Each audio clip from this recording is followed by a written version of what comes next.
Well, welcome everybody to the Wednesday, July 24th meeting of the Regional Housing Council. We're starting just a couple minutes after our normally scheduled time, so thanks for your patience. But we will go ahead and get convened. And as always, why don't we start with a few introductions?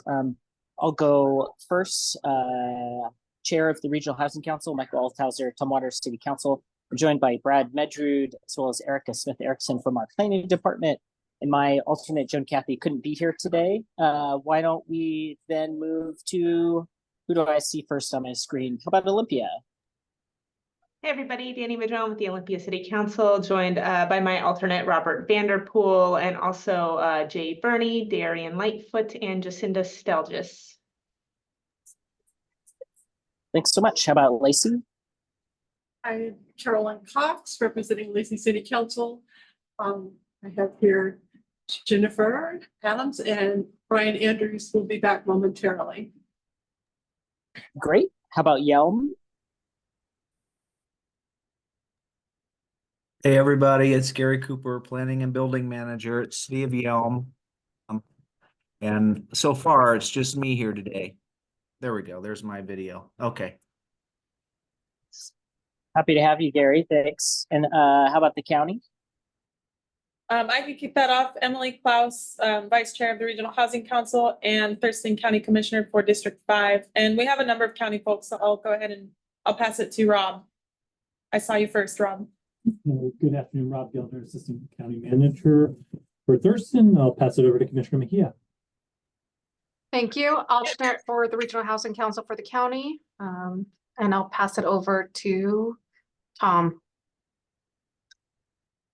Good afternoon, everyone. Tom Webster, Senior Program Manager with the county's Office of Housing and Homeless Prevention. Ely.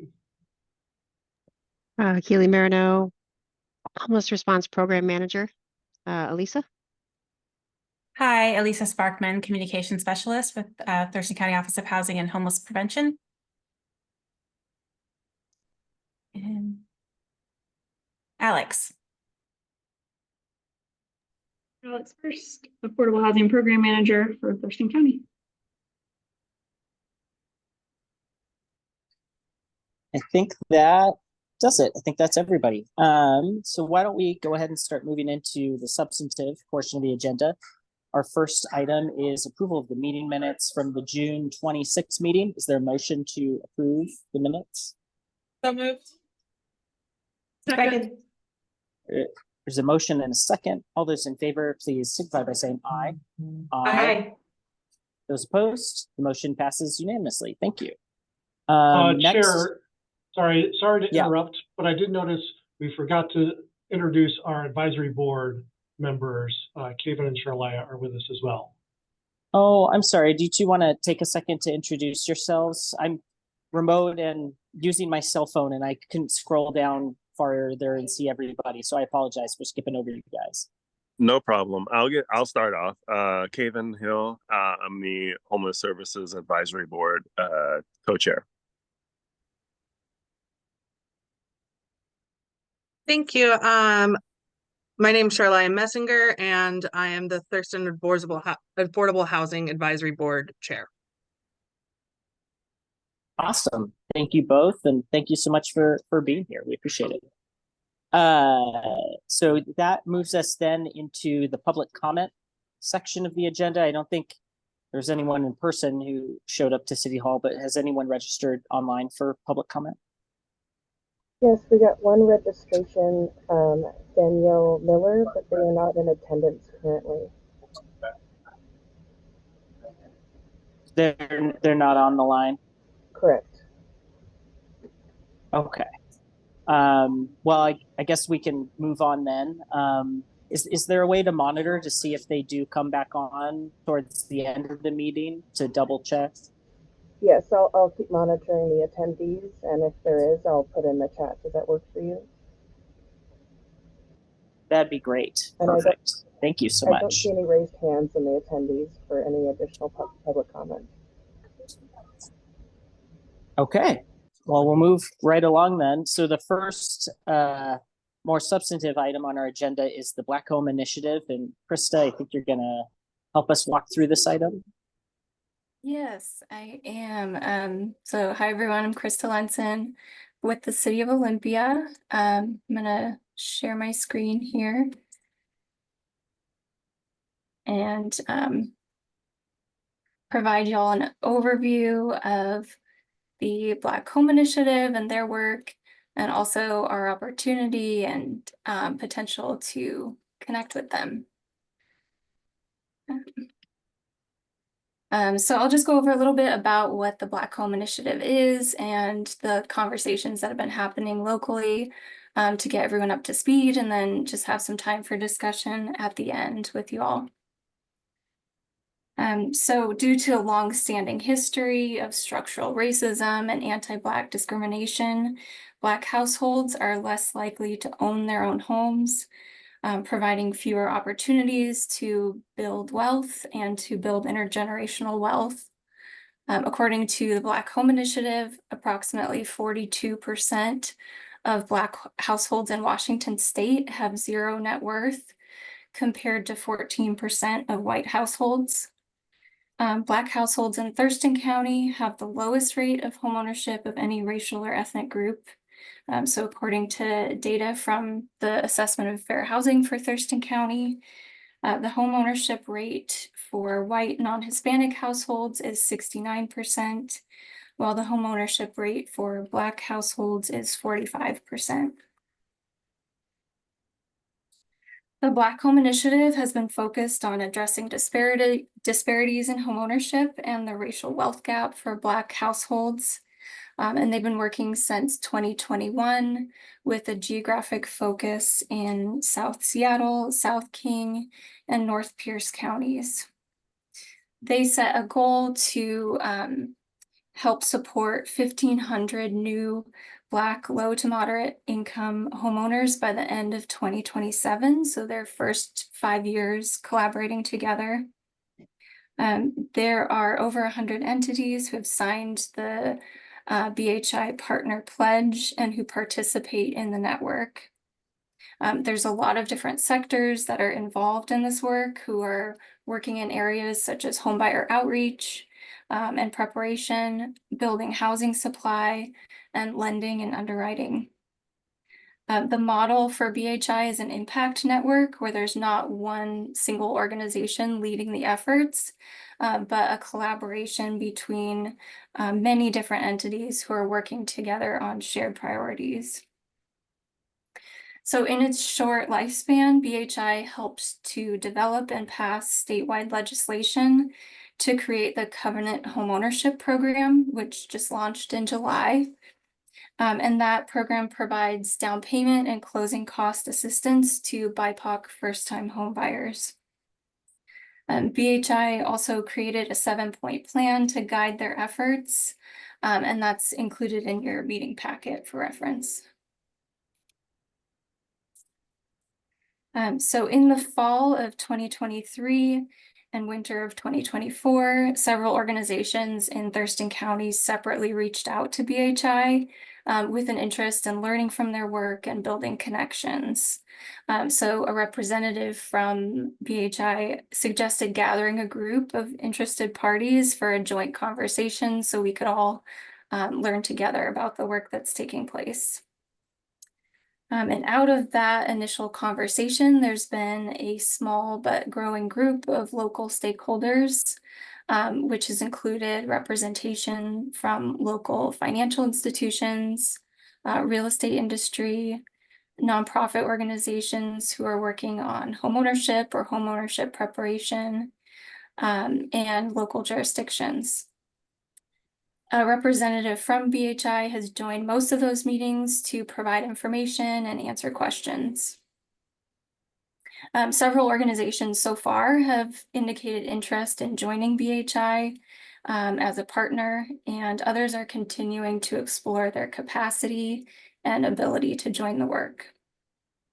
Due to the need for multi-sector collaboration, the group has been exploring whether there's sufficient interest from various sectors to pursue a request for Thurston County to formally join the BHI network.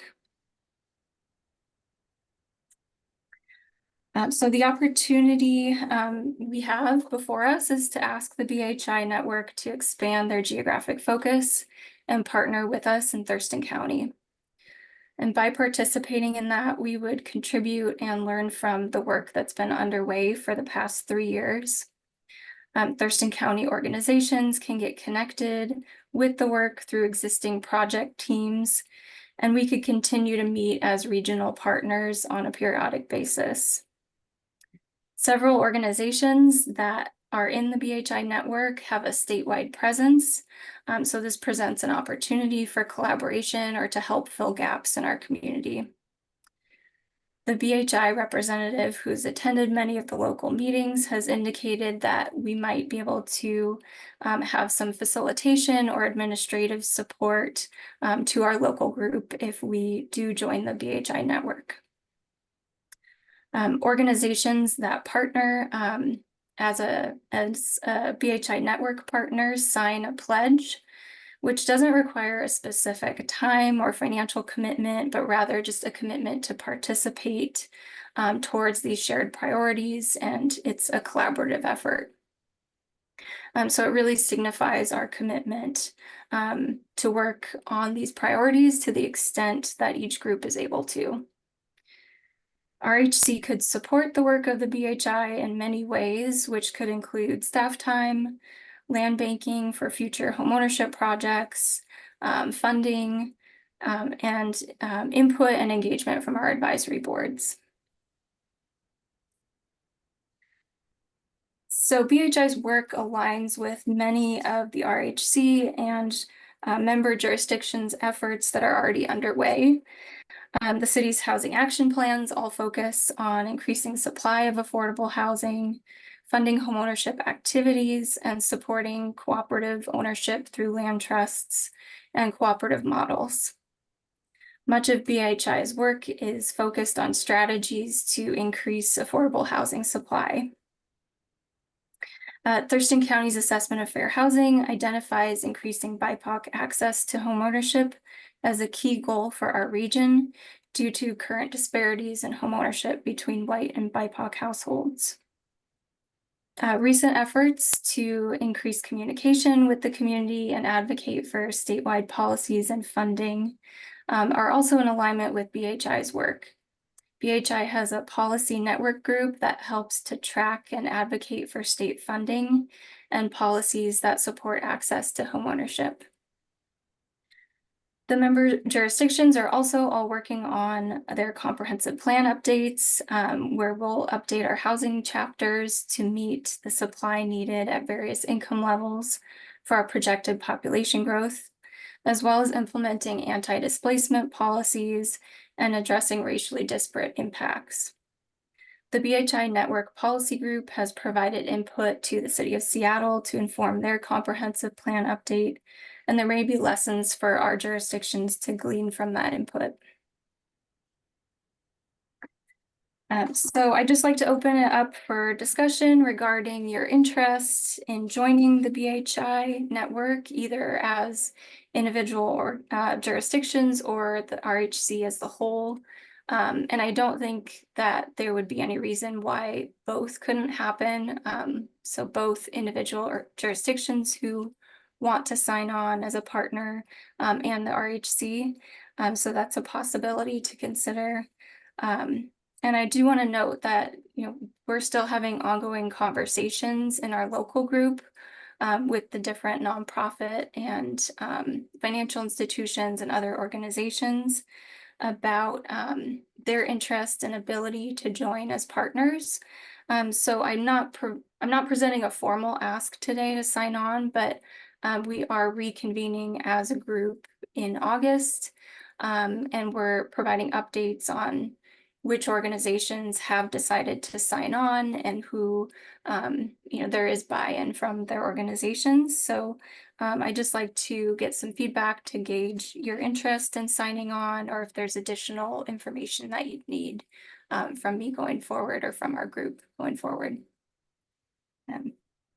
So thanks so much for providing the opportunity to share information, and glad to open it up to any questions or discussion.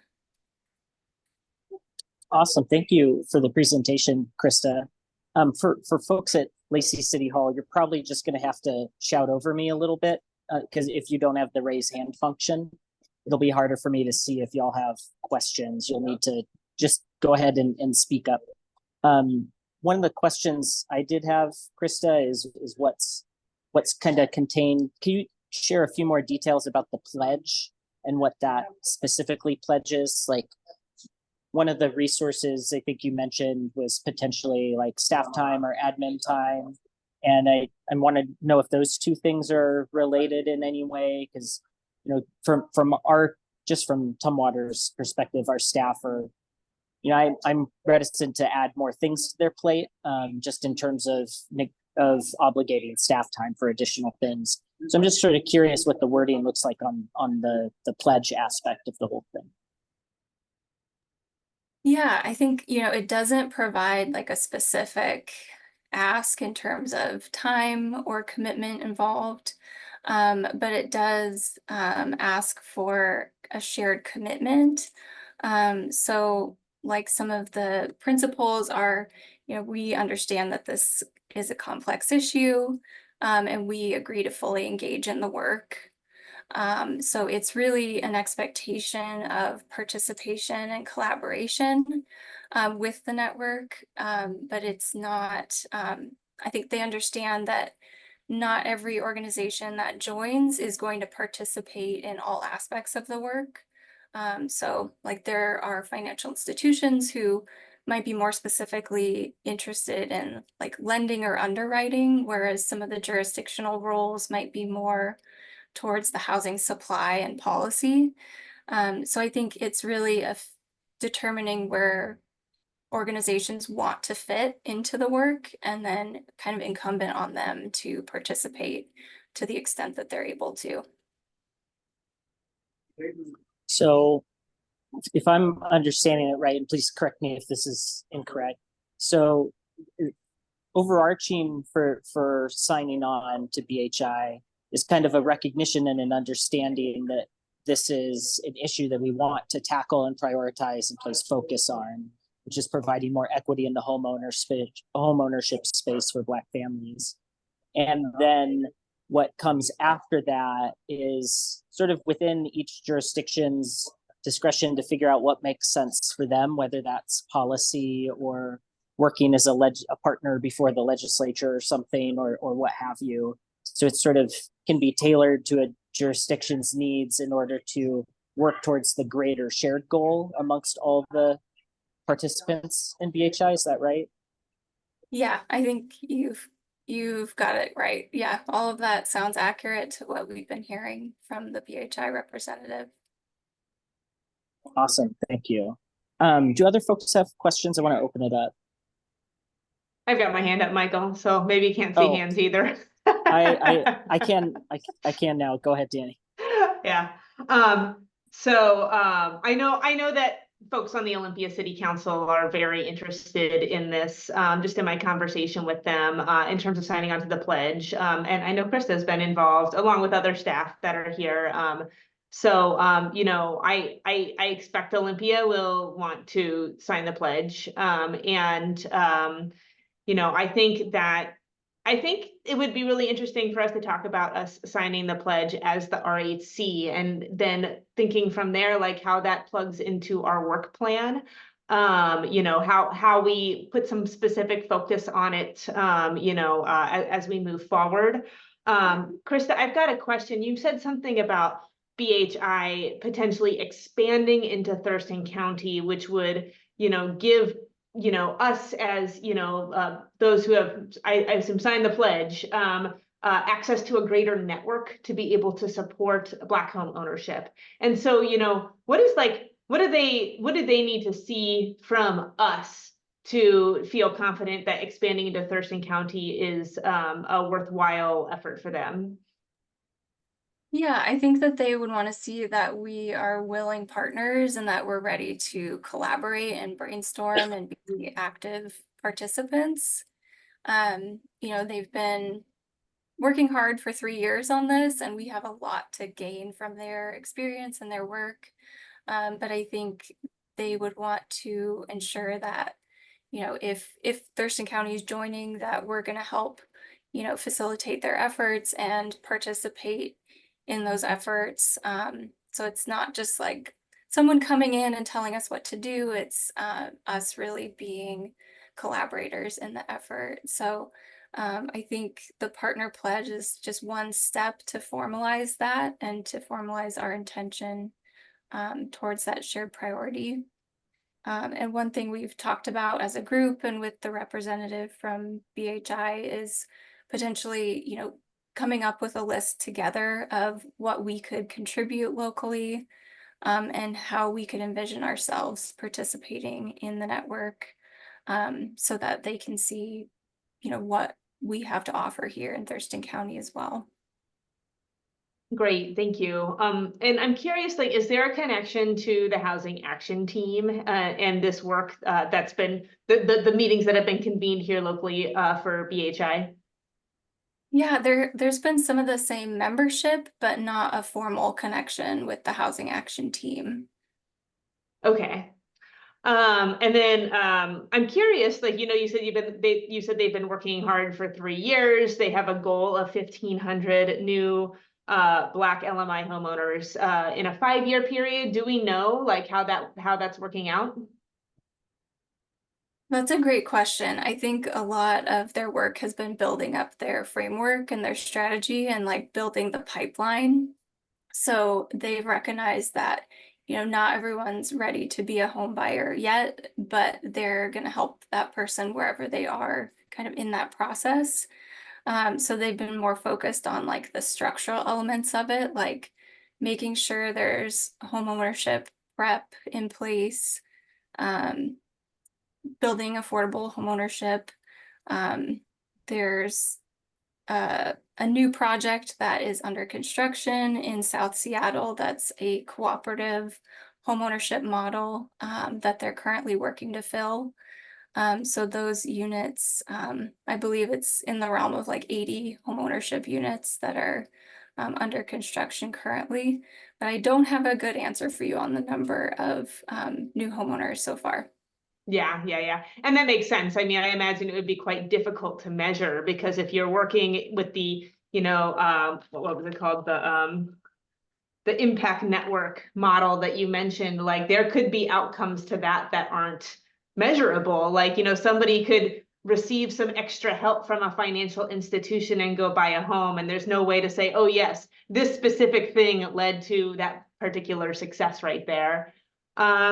Cool. Well, thanks so much. I'm curious to hear from other RHC members. I'm excited about this work. I'm excited about us having a stronger role in Thurston County, and so I'm curious to hear from other RHC members. You know, your thoughts in terms of us potentially joining as a body or individual jurisdictions. Yeah. Chair, I have a Go ahead. question. I'm equally excited about this opportunity, but I'm feeling a little maybe confusion about jurisdictions joining and RHC joining, and how that would work. I mean, I don't think this body can hold the jurisdiction accountable for something unless, you know, we all as a group embrace it. So I know this is early days, but I'd just like to kind of throw that out there and get your thinking, Krista, and whoever else might be in on this thought process. Yeah, my thought was just that, you know, the more sign-ons just shows a strong support and commitment to the work. And if there are multiple jurisdictions who want to sign on individually, then that would just kind of bolster the community's commitment to the work. And some jurisdictions might not feel like they're able to sign on individually, but would support it through the RHC. So just kind of leaving that open to you all to decide if that's the right path forward. But I think it does overlap a lot, both individually with the city's work plans, at least with our housing action plans that all of us have, as well as a lot of the work that the RHC is doing. So I could see a strong connection between the work that's happening both at the individual jurisdictional level and through the RHC. But open to other thoughts on that as well. I think to add to that too, Krista, a sign-on is saying that we really like the partner sign-on is to agree with the mission, or, we see the intent of the initiative. A sign-on is really saying that we want to be a partner in moving this work forward. And each jurisdiction, or each body is going to be able to contribute differently. So maybe some staff time would look appropriate for one, where like some policy analysis or like putting things on social media would be okay for another. So I think as many bodies are able to sign on, it just bolsters the number. It shows that this Regional Housing Council is committed to prioritizing some of the efforts. And then how each jurisdiction commits will be up to them. But I think at minimum, it's good to sign on as a partner to say that we support the direction of the larger initiative. Thanks.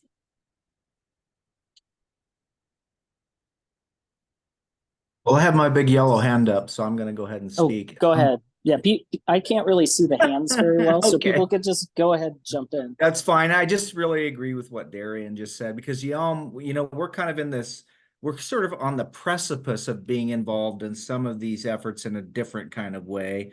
But I think right now, in a lot of cases, the best thing we can do is offer letters of support and be philosophically, in alignment. And I'm speaking as not a decision maker, but the guy who talks to decision makers. But that would be the thing that I would recommend to our representative and our council. I attended the first meeting on this, and I thought it was great. But I started wondering, kind of like what you were saying, Michael, like what is the cost and the benefit relative to the amount of staff time we have to devote to certain kinds of initiatives. And Yelm has about 150, I think, households that are Black in the community, but we're unique from the standpoint that, and I don't know the percentage, but a high percentage of them are most likely military that do receive housing allowances already. It's military in general. And so I was just like, what would be the bang for the buck for us investing a lot of time in this particular kind of effort? And I think that probably the best thing we could do, and again, I'm talking as a recommender, not a decision maker, but would be to just be in support of the initiative overall. And, if we can lend support this way and that, fine. But I don't see us engaging in a multi-pronged effort. From our perspective, I think our council would be very supportive of signing on. And I think it also does make sense to have a conversation about the RHC signing on, because we have different tools.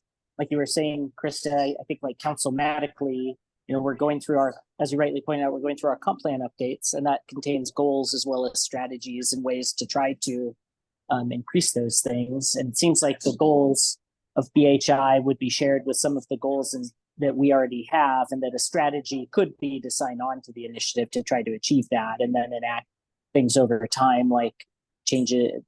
I'm not sure, thinking off the cuff, what that would be, but I think that's a conversation we could have as a council. And from the RHC perspective, in terms of tools, I guess I would think, or I would wonder aloud, whether something like having a scoring metric on funding applications to this end would be something that would be within the RHC tool chest, or if that would be sort of too outside the box. I'm not sure. But it does seem like, because the different entities have different tools that they can deploy, that it would make sense that both could approach it if there is philosophical alignment for achieving it, which I think that there probably is from the sounds of it and from what we've heard on the call so far. Do other folks have additional thoughts? Again, I can't really see hands that well, so feel free to just jump in.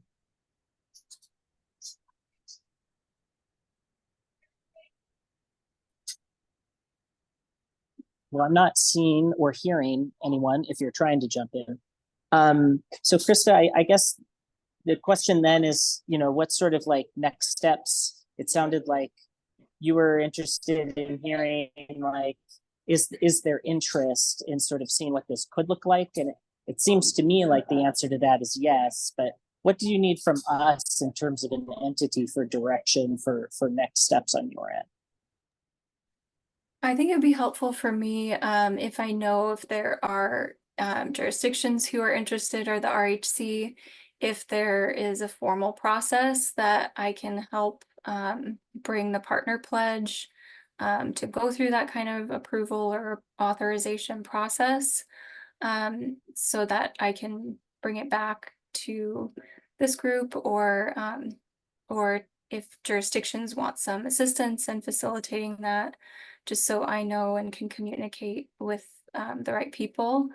And it would be great for me to be able to share at least kind of an indication of whether jurisdictions or the RHC wants to sign on by the time of that August 5th meeting, even if it's not like our council has authorized it yet, if it's we are interested in this and want to pursue it.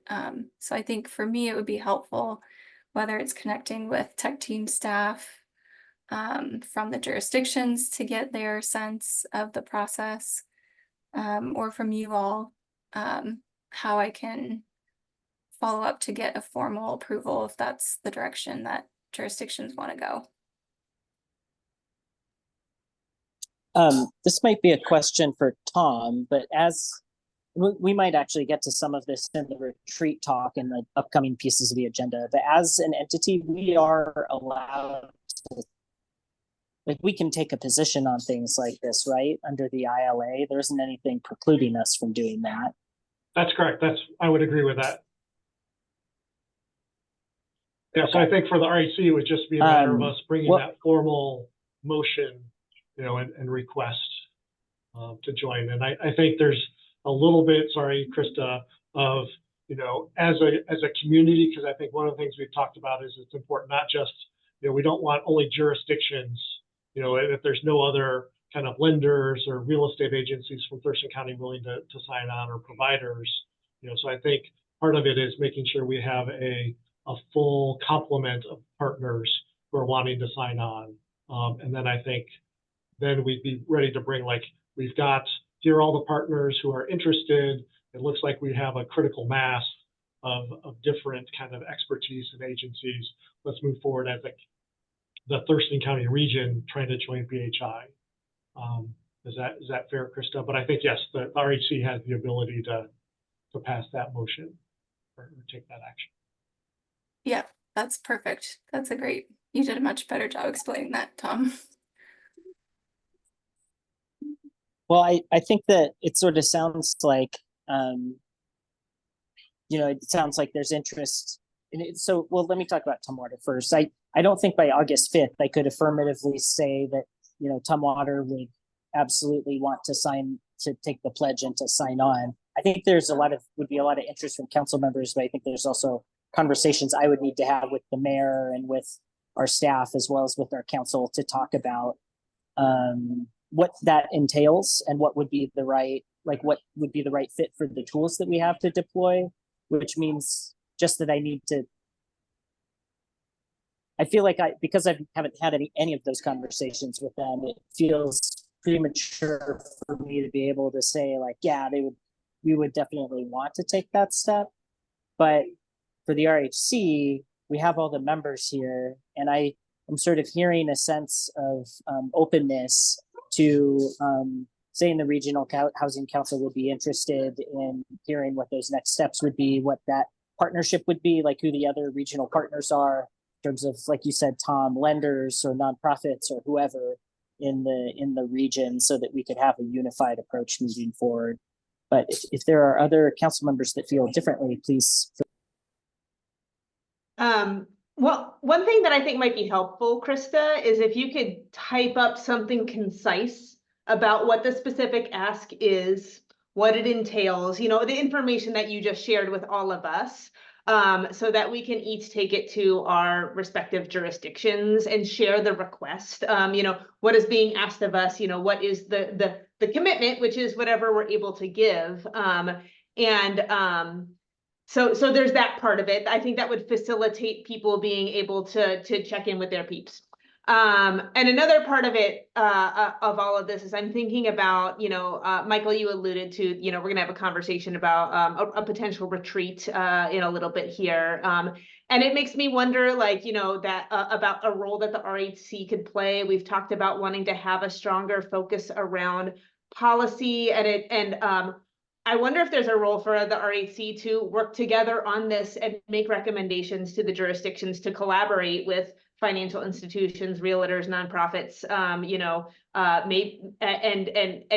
do some of the work to like create a sense of what this looks like in Thurston County. This is longer range stuff. I'm not, trying to necessarily add anything to this year's work plan, but it could be something that we talk about at the retreat in terms of the role that we play. Because I think if there's hesitancy around this, it's not because we don't share the aspirations and the goals associated with BHI. It's we don't want to make a performative commitment and then not do anything. Like, we want it to mean something. But I think that's a real meaningful way that the RHC could be involved is, really leaning into this policy role that we've been talking about since the RHC became a thing, and working together on something that would make it a regional effort for us. I'd be glad Well to said, try to Danny. add something. Speaking for Lacey, I think, this fits right in with our values. However, our council isn't going to meet again until August 6th, which is the day after you need it. I'm a little reluctant, to try to make a formal commitment, but I think you could put us down as interested and supportive of RHC taking this step. Thanks, Carolyn.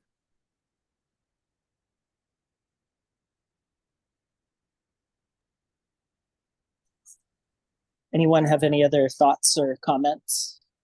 I'll chime in just to say, I'm kind of along the same lines as you, Chair, when it comes to taking this back to the Board of County Commissioners. I can bring this information back next week along with Krista's more concise version of kind of a summary of what this entails and the logistics behind it, and have a conversation with the board. I can't speak on behalf of them, but as a representative of RHC, I am really interested in seeing how we could sign on as a council. Great, thank you. Krista, does that provide kind of some adequate direction? I think you sort of have a flavor for where folks are at the moment. Yeah, super helpful. Thanks for giving me at least an ability to gauge interest, and I can follow up with you all. Excellent.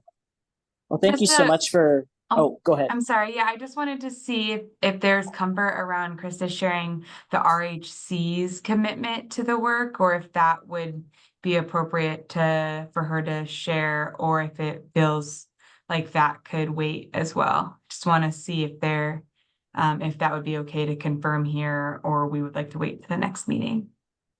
I think that we could share that we're interested. I don't know if we're ready to vote on something without reading, what the pledge like, I think that there's items we need to read in order for me personally, I don't know how others feel, but in order to personally feel able to vote on something like that, I would need to see like the pledge and what sort of is entailed in that, as well as like a written motion. But I think we could say that we're interested in that there is unanimous interest in seeing what that pledge would look like for the RHC.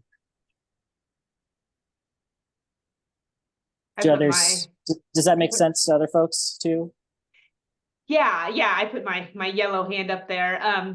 That makes sense to me. It's hard to vote on something without like the thing in front of us to vote on. But I did hear unanimous interest from each of the jurisdictions. And so I think that Krista could take that away. And along with our conversation that we want to dig into, like what that means for us as the RHC and how we want to collaborate.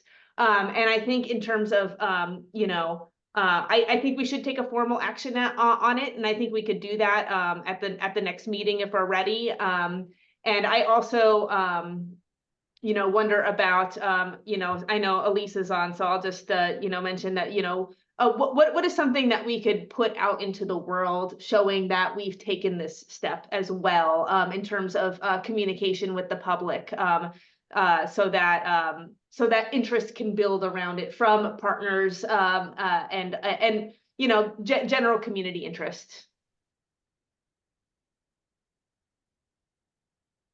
That's a great point. I did want to just note that the partner pledge is included in the staff report. So that is the formal partner pledge document. So I can send that out with the concise write-up too. But if you did want to take a look at that in your packet too, it is included.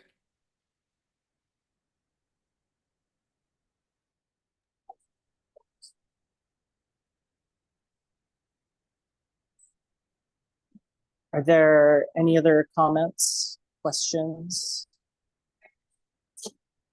Yeah, I could real quick read off the gives in the pledge, like, what is being asked of us if we sign on, just so that we all are aware.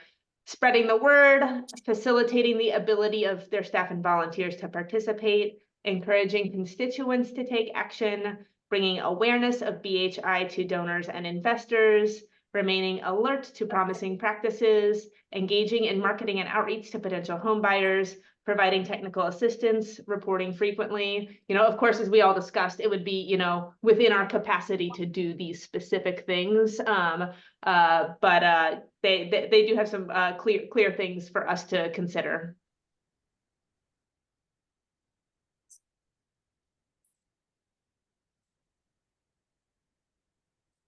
Great. Well,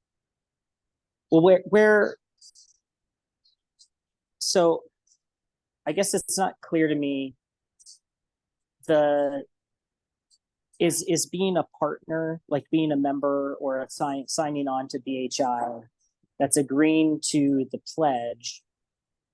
But are there other things associated with that? Like, I don't know if we need to go back to the slide. We probably don't, but I guess it's not totally clear to me what action we would be taking other than agreeing to the pledge at this specific point and then being a member of BHI. Member, I think, is the wrong term too. So Krista, please feel free to correct my vernacular as I just fumbled it all up. Yeah, I think being a partner in the BHI network just entails signing that partner pledge. So there's no other formal commitment. Okay.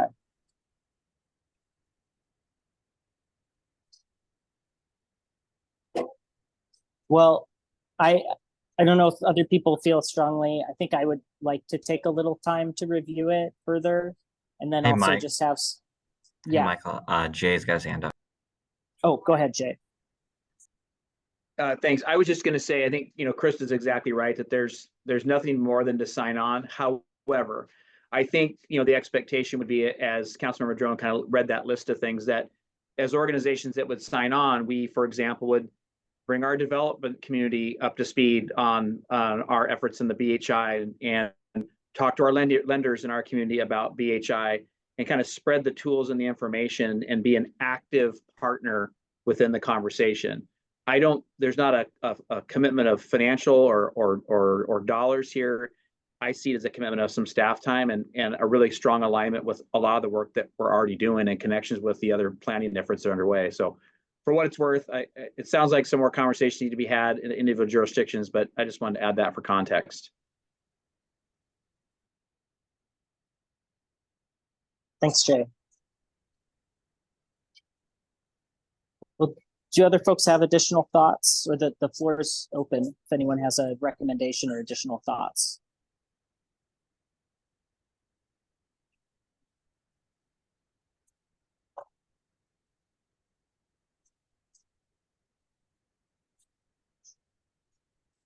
Okay, seeing none, in looking at the time, we do need to move on to our next agenda item, but I think we should bring this up and have some conversation at our next meeting. And then as jurisdictions, we can have conversations in the meantime about, what that'll involve in terms of staff time and outreach to those community entities that we talked about. So let's move on. The next item on our agenda is the affordable housing incentives. And Tom, I think you're going to help walk us through that. Yes, I am. And I did want to let you know the person who signed up for public comment has joined. So I'll look to you, Chair, if you want to. Yeah, that's great. Can we jog back to public comment and then promote? I will promote Danielle Miller to panelist to speak. Take a second here. You'll have to accept.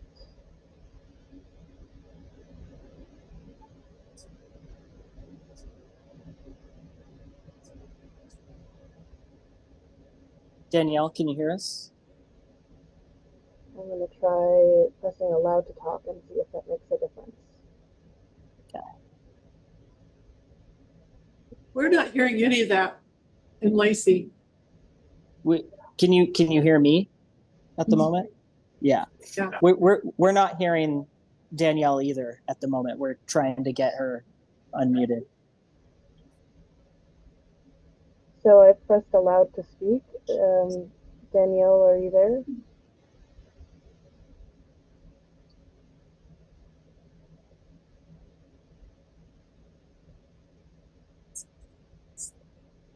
I see her. Okay.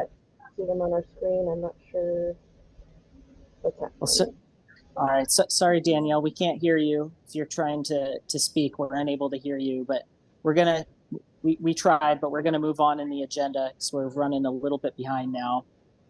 So let's go ahead and go to the manufactured home community proposal for Tom. Can you help us with that? Yeah, and I think we're gonna the affordable housing incentives for affordable housing. We're gonna do. So this is we brought this to you last month. So I'm gonna share my screen, and you provided some feedback to us on this document, and so the group that's working on this has gone and made some edits that we wanted to kind of come back with you and share. So at a high level, one of the things we talked about, or you kind of suggestions, was around distinguishing between those incentives that were specific to affordable housing and those that were general to everyone. And that really became a little tricky as we got into it, kind of each incentive, because some, whether it's 100% affordable housing or just a percentage or portion needs to be affordable, or a number of units. So we really thought this is a document that provides incentives for all housing development. And then depending on the eligibility criteria, you will be able to determine whether that incentive is applicable to your project. So rather than focusing on just affordable housing development, we made this really broad and are recommending changing the title to incentives for housing development. And then folks can use this to see what incentives apply to their specific project. Because it was becoming tricky to show, a distinction in some cases between just affordable or market rate, or those that were mixed. And also it varied between jurisdiction in some cases. The other thing we've done is we talked about how it would be updated, and it is something we'll add to our work plan to update at least annually, or certainly after the comp plan housing chapters are done. But we've added kind of a footer to include a date so folks know when it was at least updated, so it is dated. We've also gone through and we've cleaned up, Lacey, we cleaned up some of their MFTE language. Olympia provided some updates around their parking incentives to get that, to make sure it's as accurate as possible. So that is, I think there may have been one or two other kind of comments that we updated as well, but that was the big one we wanted to share with you was keeping this more kind of broad, because it does capture the full range of incentives that are available, with the eligibility criteria focused on when those incentives, what the criteria are for taking advantage of those incentives. So with that, I'm going to stop sharing, but I'm happy to pull that up again if people would like to see it. It's in your packet. Looking for your approval to go ahead, we would put this out. We would also work with Elisa to be able to post this to the RHC website in a way that's kind of both maybe a document, but also a little more user-friendly, and then work with your jurisdictions so jurisdictions could post links to this on the RHC website. So with that, happy to answer any questions that folks have on the updates we made. Awesome, thank you. Do folks have questions or updates or comments? Yeah, I see Councilmember Madrone's hand up. Go for it. Yeah, I guess my question is it says in the agenda that there's an action being requested of us. So are you seeking us to approve this specific document for something that can be published? And I ask because I see this as a document that is probably going to change over time. And like, you know, you probably wouldn't come to us every time there's a change to approve a new one to be published. Right. So I don't, so what is being asked of us?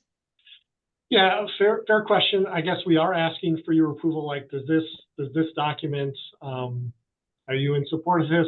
Are we good to post this to our website? Are we good to make this information public? Do you feel that it's at a point where we can do that?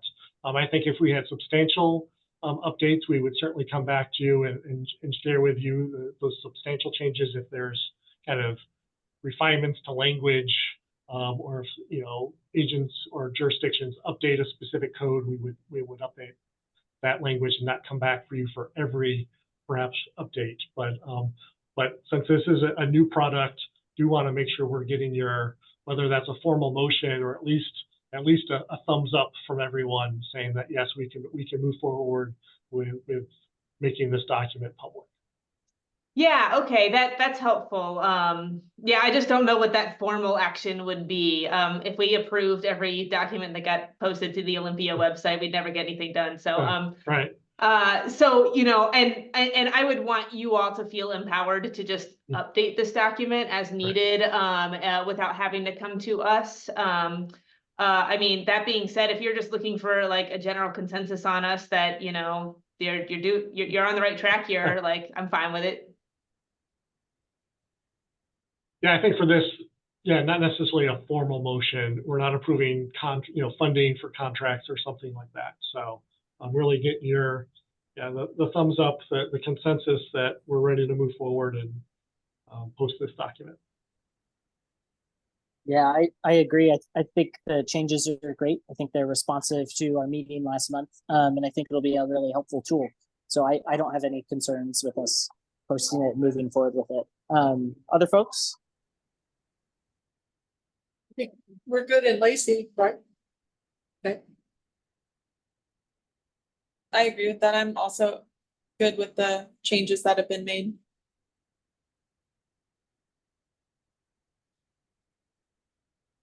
Well, I think that's unanimous. Our council member from Yelm isn't here today, but Tom, does that give you the verbal thumbs up that you need to that's move perfect. Forward? Thank you. Great. Well, thanks so much for the work on that. And our next one, now we turn to the manufactured home community proposal. Sorry, I got a little ahead on the agenda there. No worries. All right, so we have been talking about this for several months, getting close to a year now, when last fall there was a proposal came to the Regional Housing Council around the acquisition of a manufactured home park that was for community that was up for sale. At that point, the RHC wasn't able to move forward, but the tech team was directed of, hey, we need to dig into this deeper. What are some options that the RHC could have going forward to support resident-owned acquisition of mobile home, manufactured home communities when they are put up for sale? So we formed a work group, primarily of tech team members, but we also invited members of the Affordable Housing Advisory Board, and Craig Chance from the Housing Authority joined our work group. So he was incredibly valuable to do this work. And so we've been meeting for the last several months to look at what are our options. We've talked to the state, we've talked to other counties and cities across the state, talked to Northwest Cooperative Development Center and looked.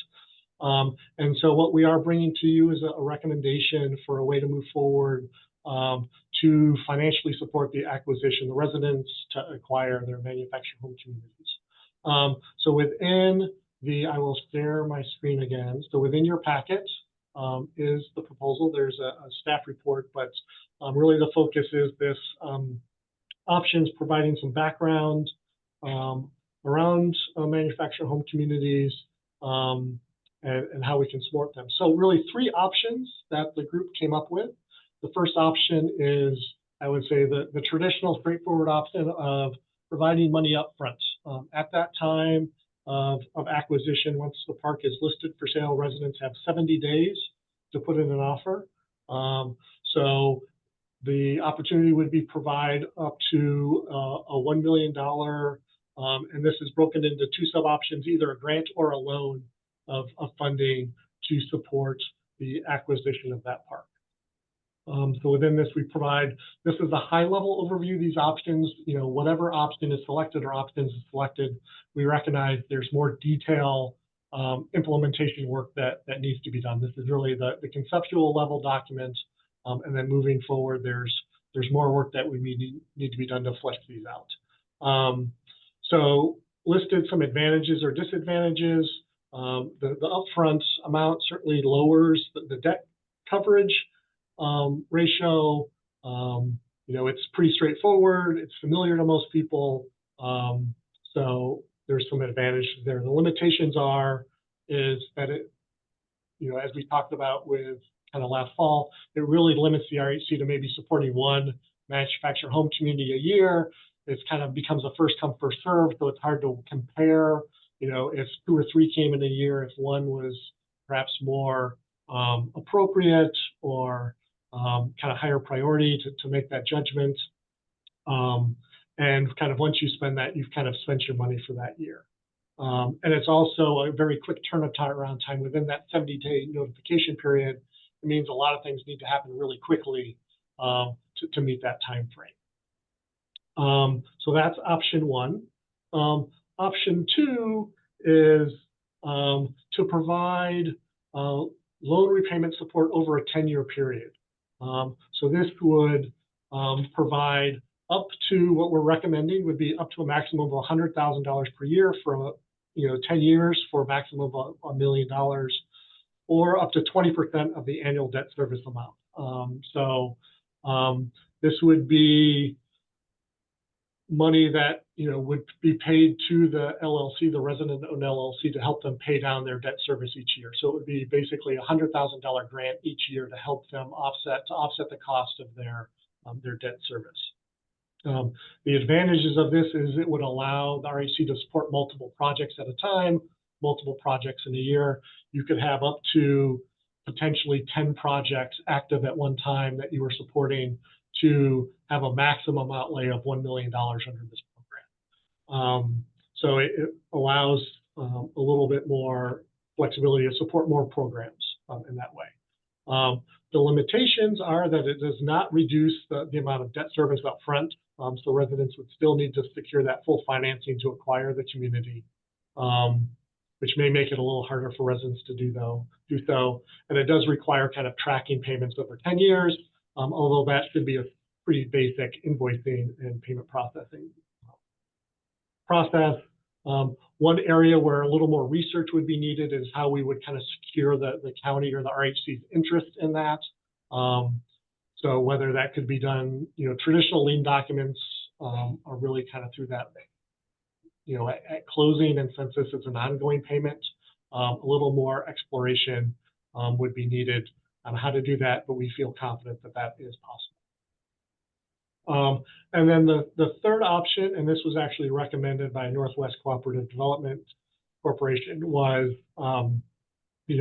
most resident-owned communities, when they're going through this process, are going to need some technical assistance support through a consultant or a third-party developer but not necessarily NWCDC, and they have fees as well. So this third option is really providing funding to pay that consultant or a loan fee up front to reduce that cost. So this would kind of come in the form of a loan secured by a junior deed.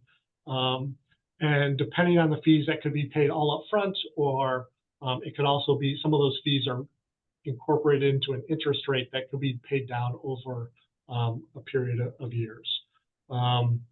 So, you know, the advantage, this is a smaller amount of money. So we're talking about up to $400,000 for these consultants loan fees.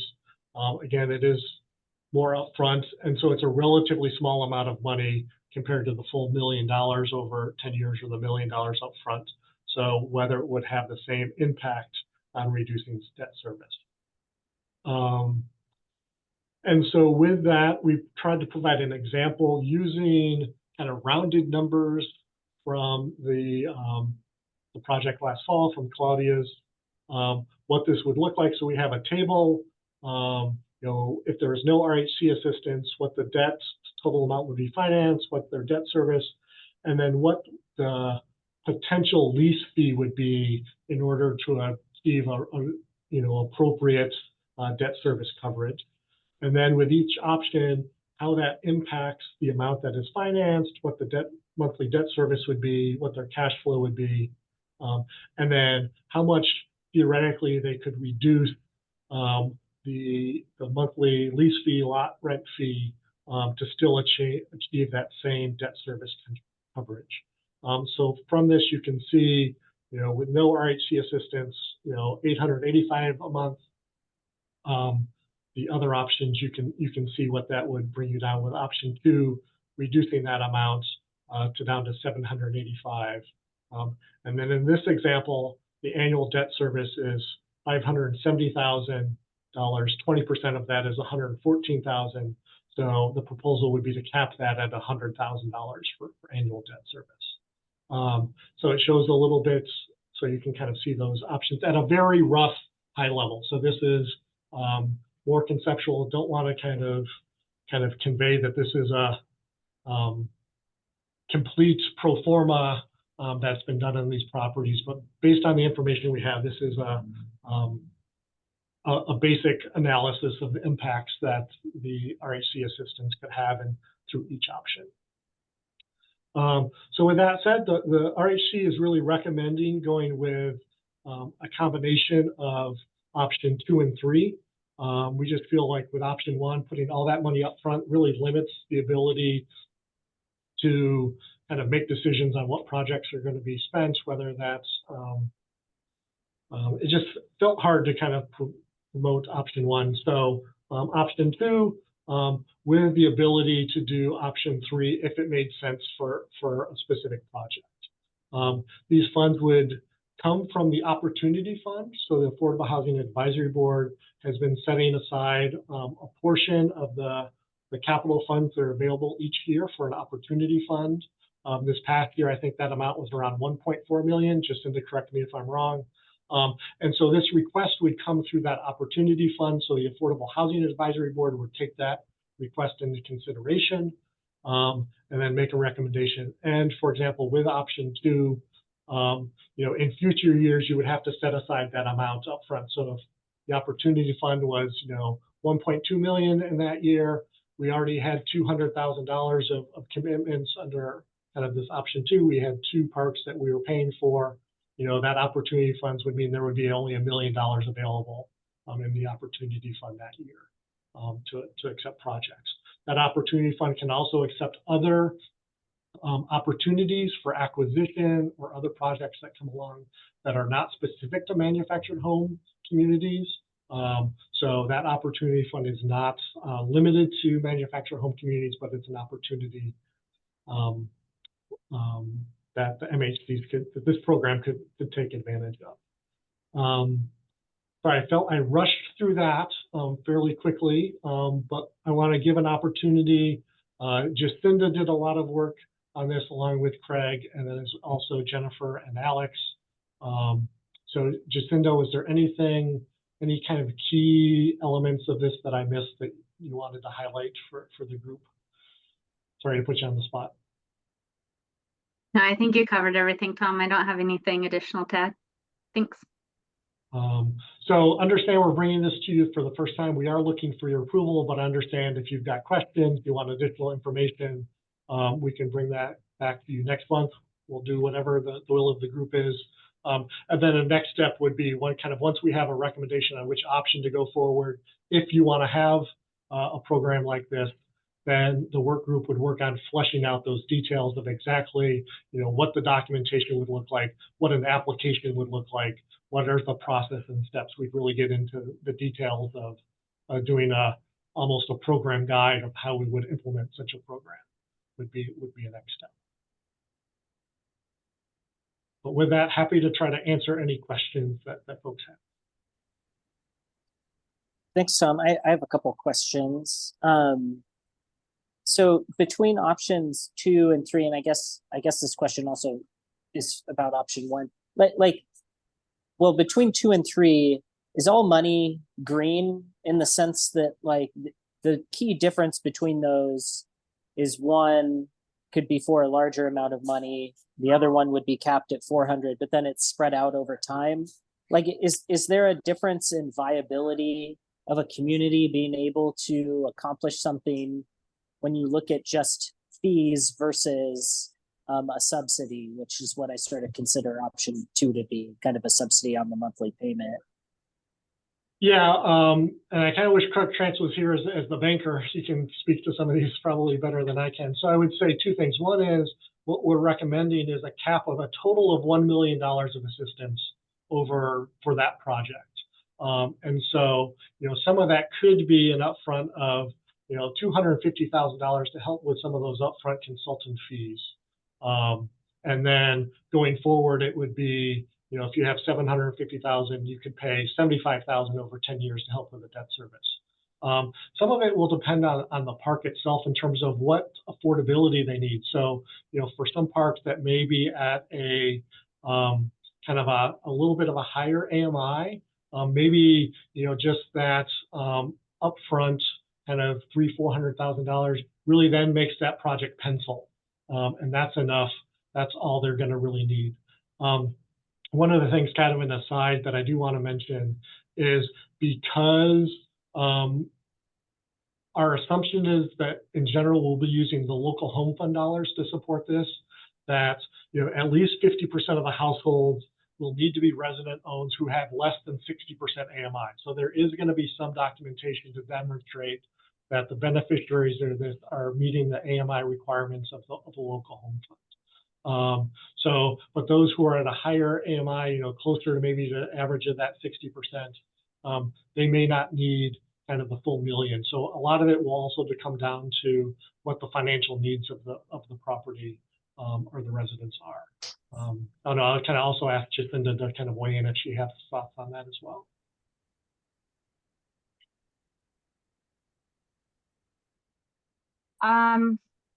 A few thoughts, and I'm not sure, Michael, if I'm completely getting at your question, so please let me know if I'm not. I think the money is indeed green in both options, with the option of paying down debt service. So I think option 2, the residents of the community, the cooperative, is still going to need to show their senior lender, the bank, that they're able to pay that debt service up front. So that debt service coverage ratio is being taken into consideration by the lender. So again, that community's area median income is probably going to have to be high enough that they can show they can repay that debt service. And we're kind of additionally showing or helping them show that we can cover some of that debt service for them too. So we're almost like reimbursing a portion of the monthly mortgage payment, for instance. Whereas the option 3 with covering fees, just for an example, that's almost like money going directly into an escrow transaction. So it's another funding source per se. So it's more assurance again to a senior lender that there's another funding source to help them cover those costs and repay their loan. So in both cases, the money is real money and it's green money. But again, what each community needs might be different depending on their area median income of that community, as well as existing lot prices and the proposed, again, what would be needed to make the project pencil, which is, I know, like really, really vague, but it's all, both options are kind of speaking to like what the community is going to need to show that senior lender in order for the senior or lenders in most cases, in order for those senior lenders to lend money to the community to purchase that park, that community. Sorry, that's still really confusing, but it all has to do with financing and banks, really. And our money makes a difference in both situations, but in slightly different ways. No, I think that provided a lot of clarity for me, actually. Thank you. Want to open it up to other council members, other folks? Anyone have additional questions or thoughts? I'm scanning, looking for hands. I'll just jump in if you don't mind. Go for it. I just want to appreciate the work that's gone into this and the level of detail to see, not only what is available to us, but what's like feasible, practical, and leads to the most benefit for these communities that are at risk. And I agree with the recommendation. I like the idea of being able to help multiple communities rather than putting all of our eggs in one basket, and then maybe we can't solve every crisis with option one. Well, we can't solve every crisis regardless. We just don't have enough funding for that. But yeah, I like the direction this is headed. My question is, has the Affordable Housing Advisory Committee had a chance to look over this proposal, and did they have any thoughts on it?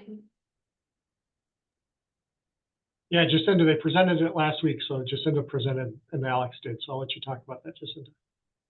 Yeah, Alex and I presented to the Affordable Housing Advisory Committee, or Advisory Board, excuse me. They were very supportive. The main feedback that we got was just to take into consideration or be able to tie, again, like some sort of lien or covenant to the funding.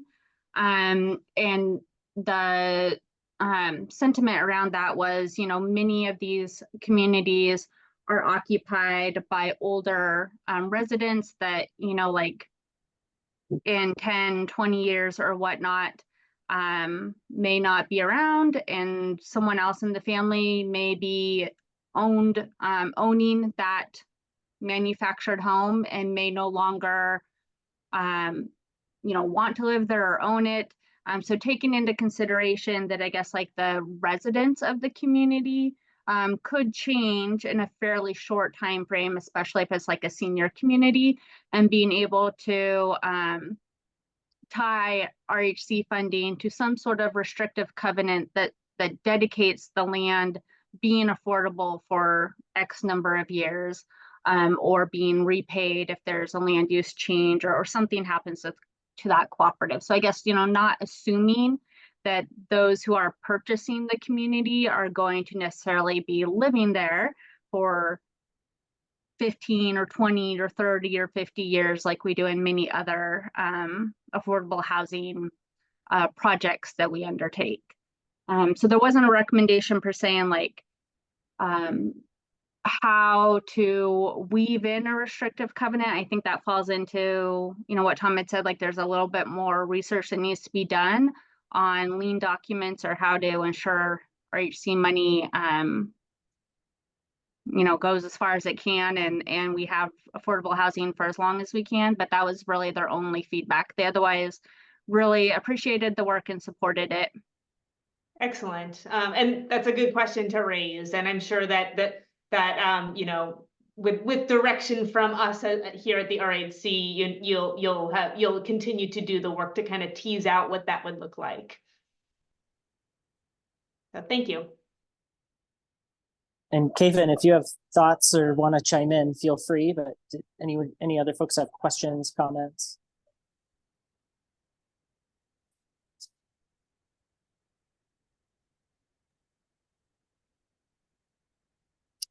I can't tell if Lacey has questions or comments, but I'm not hearing anything. So we're all good here. Oh, go ahead. Okay. Well, I agree with you, Danny. I think the recommendation makes a lot of sense. I think it's ready and ripe, and has been something that we've been, talking about for a while, and I think it'll make a pretty substantive difference in the community. So if there are no more questions or comments, I guess I would entertain a motion to approve the recommendation as presented. So moved. Is there a second? Second. There's a motion and a second. All those in favor, please signify by saying aye. Aye. Those opposed? Motion passes unanimously. Thanks. Thank you, Tom. Great, thank you. And that then brings us in our agenda to discussion of the retreat. All right, I will kick this off, but hope that the chair can lead. So last month we talked about a retreat, and this group kind of tasked the RHC to start doing some pre-planning on that. So at Tech Team, we started having discussions under what we heard at the last meeting was the concept of 2 half days with kind of 2 key topics for discussion. One around strategic planning policy work that the RHC wants to do, and the second around the RHC becoming a more independent agency. Those were the 2 big kind of questions we heard that folks were interested in talking more about. So as the tech team started to kind of chew on that, we had some more questions for you, like, okay, what do you really want to accomplish? And so within your meeting packet, and I will share my screen again, and we don't expect kind of complete answers to these questions today, but really wanted to stimulate your thinking. And so as we're kind of trying to develop an agenda for a retreat, trying to think through how do we want to focus that, what are the key issues we want to kind of hone in on. And so we've got a kind of 6 big picture questions for you to kind of consider and start to provide any feedback you have to us. So first, around strategic planning policy, and we touched on this a little bit with the BHI, is, do RHC jurisdictions have an interest in changing the authority of the RHC in any way? Right now, the RHC is a recommending body. And so our sense is that the RHC isn't looking, or jurisdictions aren't going to be willing to give up any of their decision-making authority to the RHC. But is there something different in the ILA around what the RHC's role is around policy that needs to kind of be discussed? So is there something to give the RHC's recommendations greater weight with jurisdictions? Does that need to be something that's kind of negotiated or discussed, or not? The ILA, the role of the RHC as a recommending body is not something you're looking to change, or is that something you're looking to kind of open up for discussion? So that's the first question. The second is, currently with RHC playing a greater role in policy, what are the current challenges, limitations, and how policy is currently being handled that you'd like to impact? Is it greater consistency in policy between jurisdictions, greater just coordination, but not necessarily consistency? Is it around greater transparency, having regional policy, addressing gaps, other things? So what are the challenges or limitations we're trying to address that currently exist that we think the RHC can help with? And then the third question being, kind of a basic question, when we say strategic planning, kind of tell us a little bit more of what you're interested in. Is this around funding, kind of zoning, planning, policy? What kind of element of strategic planning are you looking to kind of delve into more? And then similar questions around the idea of the RHC becoming a more independent agency. Kind of repeating that first question, are you looking to change the role of the RHC in any way, the role or authority, if it was a more independent agency or not? What are the benefits of the RHC being independent that you're looking to kind of achieve? Are there challenges or limitations to the current situation structure that you're looking to address? And then if the RHC were to have dedicated staff, what would their key roles and responsibilities be, especially in relationship to kind of the county's role as the fiscal agent around grant and contract management that the county, I think, would need to retain as the fiscal agent. So those are not expecting, kind of final answers to these questions after a kind of 15-20-minute discussion, but really trying to get some of your initial thoughts on some of these questions so we can help kind of take the next step in developing an agenda for a retreat. So hope those make sense. And with that, I'm going to turn it over to the chair to help kind of facilitate that discussion and take it wherever you'd like to go. Yeah, thanks, Tom, and thanks for to the tech team too for putting the questions together. I think they really sort of get at the core of what it is we want as a body and what we're trying to achieve. And I think the first question for each of them, I think, is probably a good place to start, because they're sort of overarching, kind of talking about what the overarching or philosophical goal is and how viable and pragmatic it is to be able to achieve that potentially. So I guess that's kind of where it makes sense to me to start, is like, in an ideal sense, does it actually, like, what are we actually trying to achieve through the policy conversation? And I do want to open the floor to folks if they do think that jurisdictions would be more willing to give up power in the policymaking process. If you think that would be the case, feel free to chime in. I think, Tom, your comment on that was largely based on my feelings that, I am assuming that jurisdictions would be reticent to give up specific policymaking power, that whatever we do as an entity would still probably, at the end of the day, have to run through the jurisdictions and have jurisdictions vote to do things like change policies. So if we had a uniform recommendation for something, jurisdictions would still have to enact that policy. But I personally, I do think that there are probably ways that the RHC could be more influential in guiding those conversations with jurisdictions, whether that's through the funding decisions that are made, or by working with them on other programs, or through the home fund or what have you. It seems like there are levers and incentives and other things where maybe it's also just the political weight of having the RHC make a recommendation about something that is policy, that could be a value add in terms of working with jurisdictions to achieve uniform policies for some of the reasons outlined in question 2. So I want to open it up though, and I'm really interested in what folks have to say. Do you think that it makes more sense that we sort of take this step into policy making? Do you think it could be beneficial? And do you have feedback on any of the questions that Tom had on the screen earlier? This is a conversation we've sort of been flirting with for a very, very long time, and one that I think is potentially very promising. But that's just my opinion. I want to hear from other folks too. So feel free to jump in. I'm not even looking for hands anymore. Just jump in.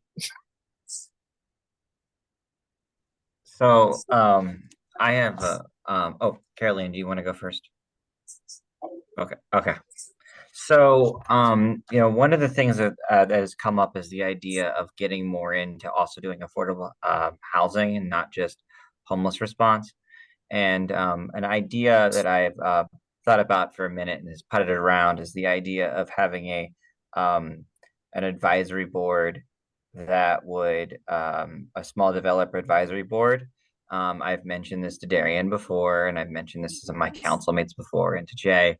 If we had it at this level, this board would be considered, part of some of the nonprofit developers in our community, and some of the small builders in our community that are dealing with our code and are dealing with our zoning, and could make recommendations to the Regional Housing Council on what changes we need to make, kind of as a feedback loop for housing affordability that could help shape the policy.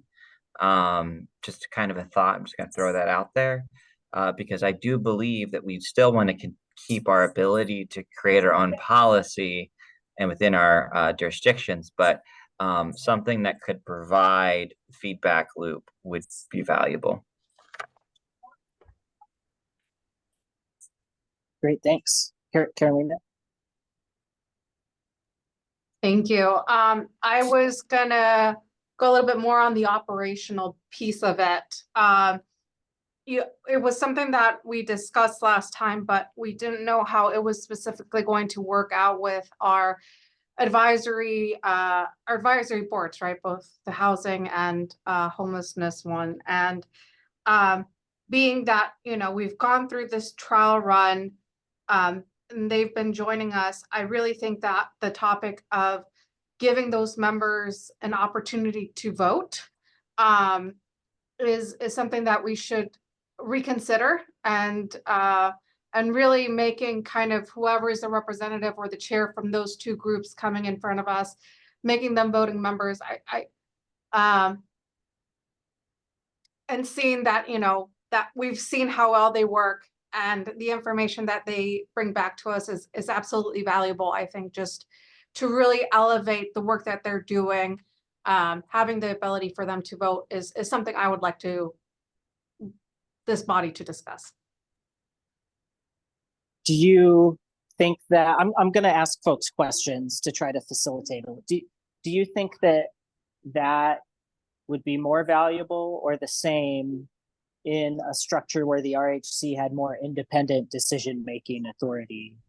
Like, because we're essentially recommend these funding levels to you all at the county level, and you all generally, I think, approve them. I'm not sure if any of them have been sent back to the RHC. I have not. And we've done the same thing with the recommendations we've gotten from the advisory boards. So I guess my question would be, if the goal is to make the voice of those advisory boards more meaningful, does that mean that they should have more, that the RHC, if they were voting members on the RHC board, that should have more power and more decision-making authority for our board here? Like, should those funding decisions be delegated to this board is one of the questions that's kind of talked about or alluded to, I think, in the day 2 of the retreat on, like, should the RHC be a more independent entity? Should it be able to make those funding decisions, or should it still be, kicked up to the county commission? That's another, I think, pretty big question that would probably be a topic of a significant portion of day 2 if we did do this 2-day retreat to talk about the RHC's role. Is like, we want to meaningfully give them power. Does that mean that they get a say in the final decision, or just in step 2 of step 3 of the process? Well, they would actually, they're coming here, and like how I see it, right, is they are coming here presenting the information. We ask questions of them, but yet they don't get to, and we've given them the option to engage, right? And it's just, for me,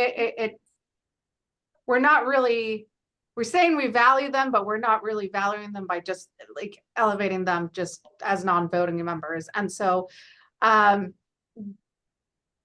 if we're going to be talking about, like, I see what you're saying, Michael, in terms of, but I think it's just, if the body decides to go in a way where they're going to separate themselves and be a separate entity, then I think that's like just a whole different operational conversation, really. That's how I see it, at least. I might, Yeah. the body might not agree with me. Well, if we did do anything related to making the RHC a more independent entity, that would involve opening up the ILA, which we would have to do to make new voting members anyway. So we would already be going through a redrafting process. So if we do have that conversation, we're already going to be, like, the jurisdictions would all have to vote to change whatever we choose to change anyway. So it seems like if there's consensus as a body to move forward with that could easily be a topic of conversation for us to have. So I think that's something we should talk about. Any other thoughts or comments? Yeah, I've got some thoughts. Yeah. First of all, Tom, it's great to hear you say 2 half days, because I read it as 2.5 days and my eyes popped out of my head. So 2 half days is great. So I'm going to talk about like the more independent agency component of this first. I would need to know what we see are the benefits of becoming a more independent agency. Because when I think through it, I'm like, okay, like, you know, maybe like if we had control over the final funding decisions, like it would make sense for us to be an independent agency, but we don't have that control. And I don't know the legality of us being able to have that control. I don't know how the county feels about it. So I would want some answers around that before we get too further down that road. Another element of that would be, you know, being able to set policy for the region. And I think that's a non-starter for probably most of us here on the RHC. You know, we're just so different as jurisdictions. And I think one of the great things about the RHC is that we bring these very different jurisdictions together, our different approaches, and I want to talk more about how we work together with our different constituencies that we work with and make progress together. I don't think we get that by asking the jurisdictions to relinquish some of their authority, our sovereignty from one another, because we don't typically tell each other what to do. And again, is that even a legal thing? Like, can that even happen? I don't know. So again, would want clarity, like, you know, if there's an idea that that's a potential benefit, like, can we even do it? Is it something that's even welcomed?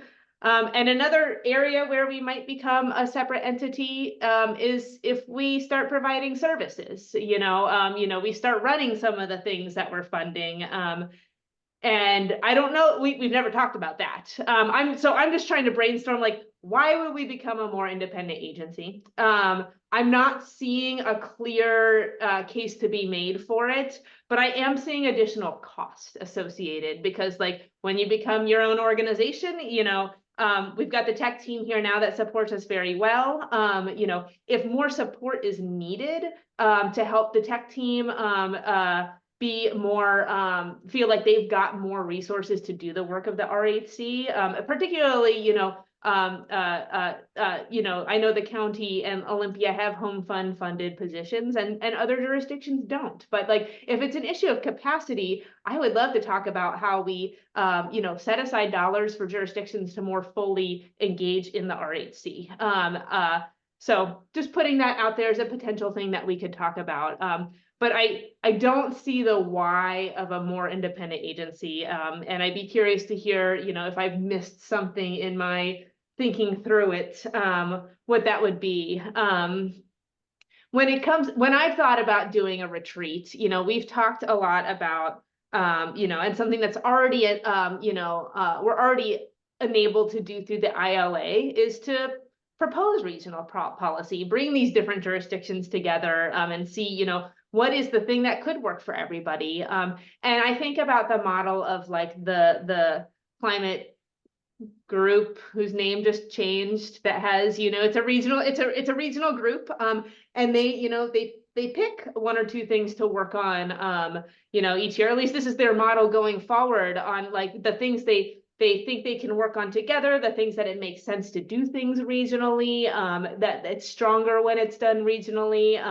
And, you know, I'm intrigued by that kind of a model. And I think that at a retreat, we could talk about like, well, you know, what would be the structure for us? Like, you know, how do we engage our advisory committees? How is the tech team engaged? You know, how do we choose topics that are the most important? You know, and so, you know, having a clear structure and process, and I think that would also help in any policy recommendations having weight with the jurisdictions if we have a transparent process that's understood. So that's an interest of mine when it comes to a retreat. And also, you know, I know this would be a change to the ILA, but I do support what Carolina was saying in terms of having voting power for committee members. You know, we have 2 committee members here that are giving their time, and, you know, we vote on things more than just funding recommendations. And I think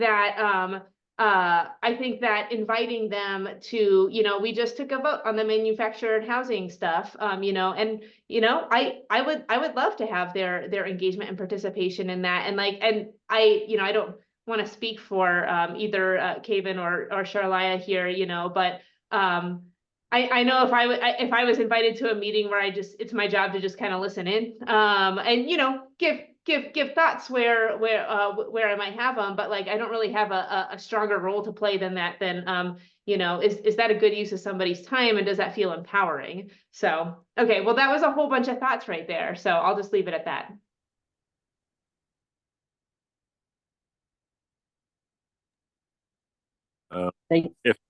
If I may. Yep, absolutely. Go ahead. I really appreciated all of those thoughts. And I will say, as a non-voting member of the committee, I definitely feel like I've learned a lot over my period as co-chair of the Homeless Services Advisory Board. But I definitely wouldn't say no to future advisory chairs, and including myself and Tammy and Shalaya and the co-chair of that board. Having you know, a little more influence as far as how we proceed towards our goal within this community. There's definitely a lot. From my perspective, I've definitely seen a lot of work go into the advisory communities, and I've seen that praise for those communities be reflected from this board. And so, yeah, I definitely. I second what Jacinda is throwing out there. I just wanted to say that.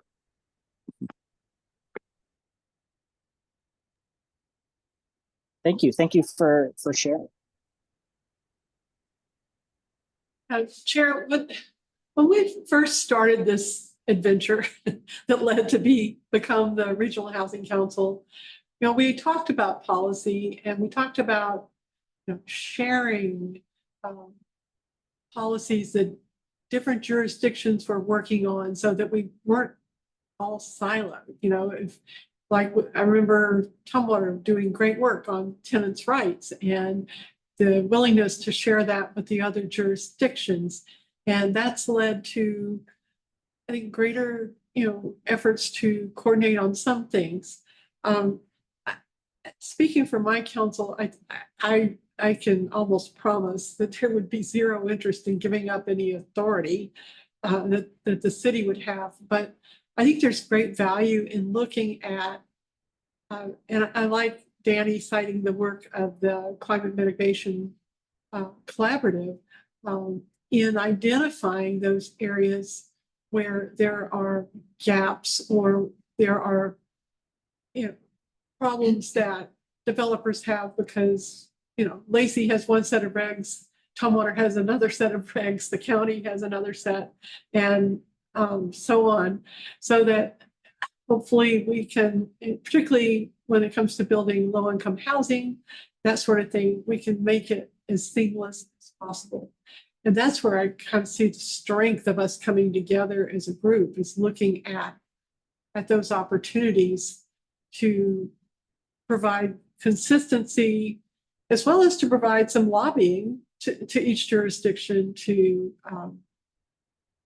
take positions. I mean, tonight's agenda is like a perfect example with the Black Housing Initiative and other things going forward. So that's my 2 cents.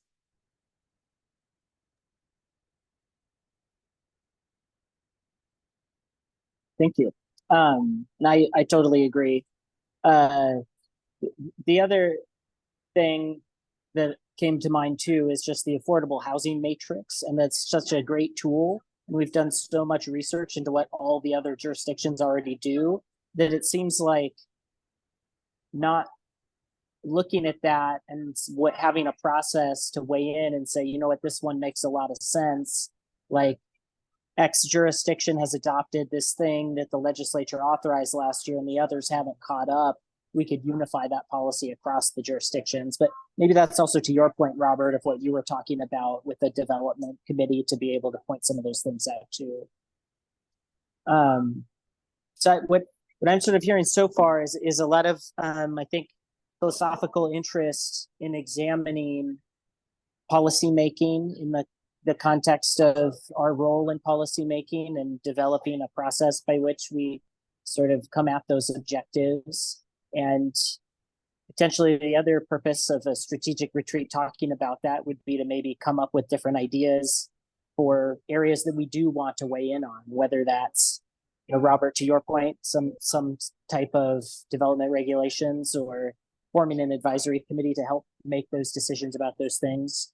Or, you know, the other one that's, you know, kind of staring us in the face is grants passed, that we all have different policies on, and that we all have different ways of approaching and analyzing how that's all going to impact us.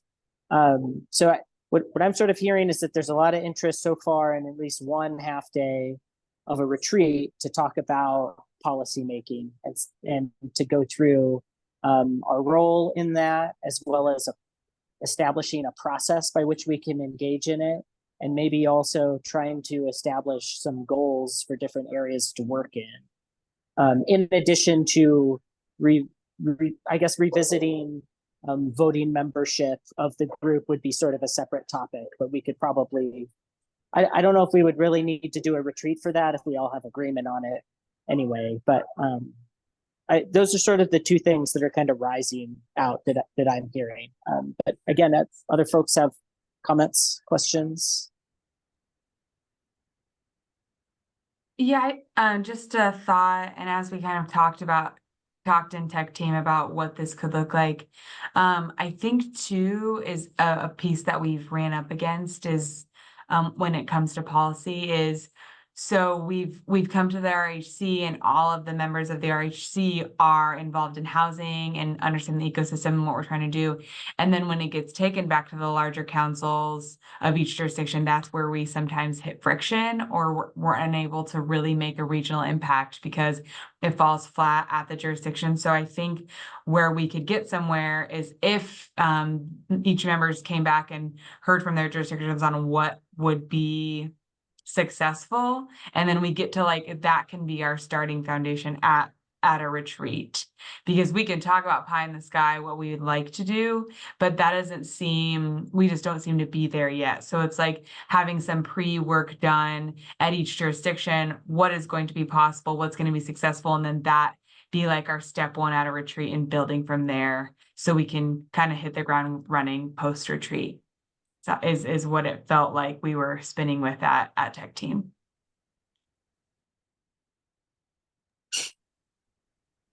Thank you, that's helpful.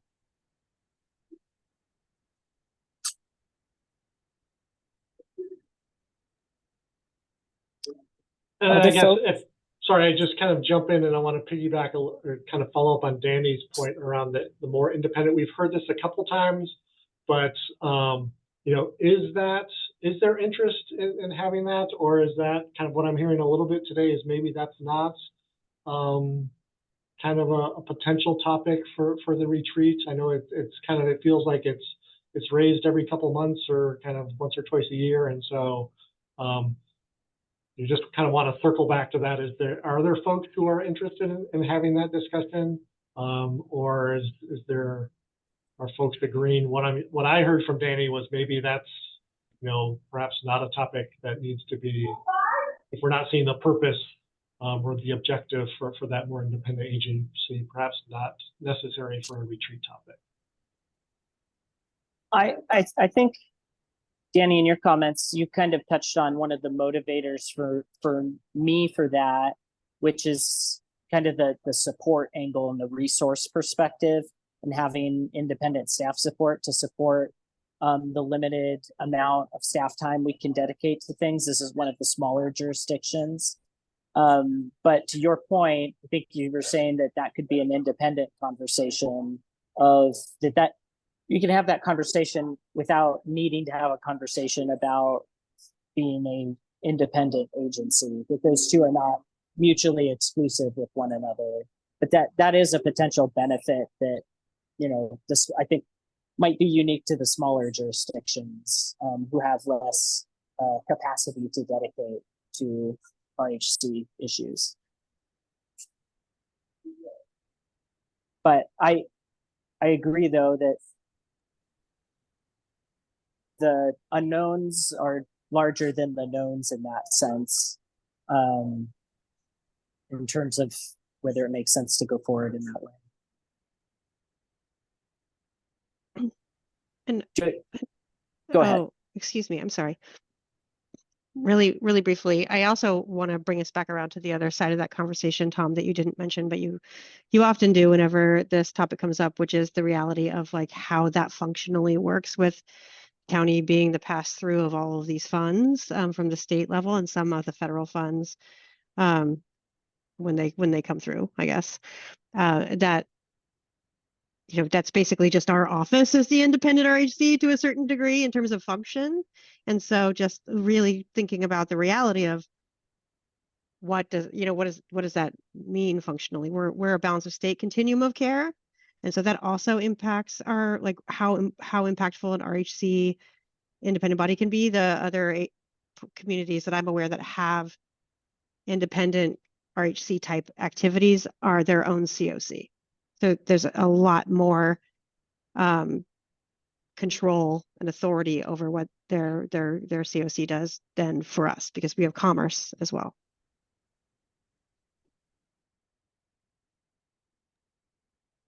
That's a really great point, Keely. Thank you. Michael, this is Rob Gilder with Thurston County. I just had a clarifying question. And you were talking about staffing, and I was curious. To be clear, you're talking about the limited staffing that each of the various jurisdictions have to dedicate to the RHC and the issues versus the amount of staffing that the RHC is receiving. That's right. Yeah. Like I'm speaking from Tumwater's perspective in that sense. We just don't have as much staff time to dedicate to this with all of our other competing priorities. I mean, we're a smaller jurisdiction. We just have fewer FTEs to dedicate to it. So it puts more of a strain and is more challenging from our individual perspective. No, I understand that. I appreciate that. I just wanted to make sure that no one was feeling like the RHC was not well supported and staffed. And if that was a reason for having conversations about independence. No, that's not what I was meaning. Thank you for providing me the opportunity to clarify that. I think we're not far off from that either. I mean, Lacey has certainly felt some strain, and we've lost a key person in our planning department. And I think Lacey has some interest in RHC becoming at least a quasi-independent body for that reason, so that we can hire staff to do a lot of the support work and give some time back to the various jurisdictions that it's hard to, well, it's just been hard on everybody.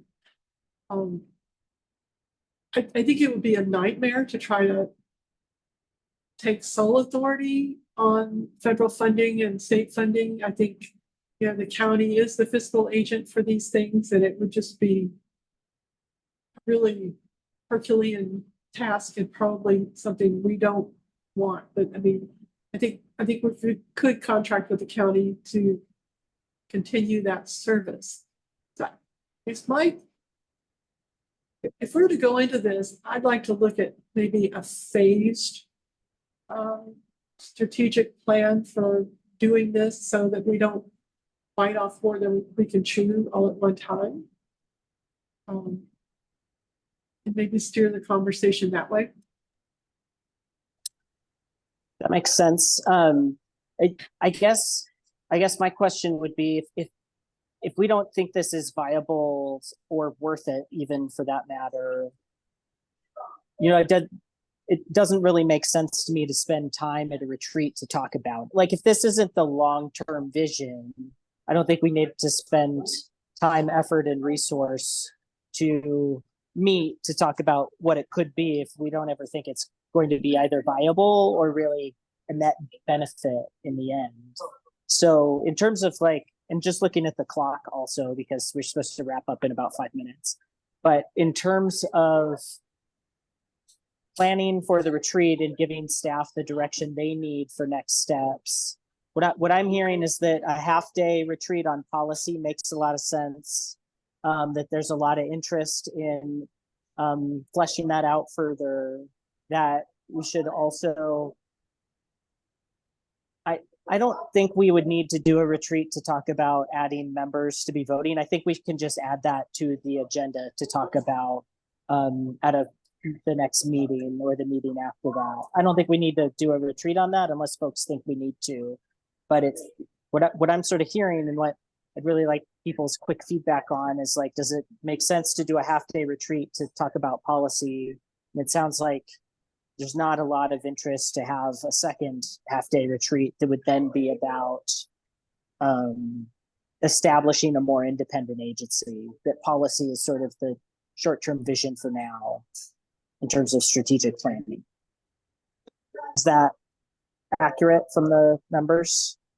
That sounds good to me, but I also don't want to lose the concern that, you know, that we've heard from you at Tumwater and Carolyn at Lacey around capacity to engage in the RHC. Like, if that's the problem we're trying to solve in the conversation around becoming an independent body, like, let's talk about that problem and the various ways that it could be solved. Because I don't want any jurisdiction to feel like, you know, they have, you know, an undersized role in the RHC due to capacity. And so like, I think I don't know if that's a retreat topic or if we ask the tech team to kind of dig into that and we talk about it as an agenda item at a future meeting. But I just don't want to lose that concern there.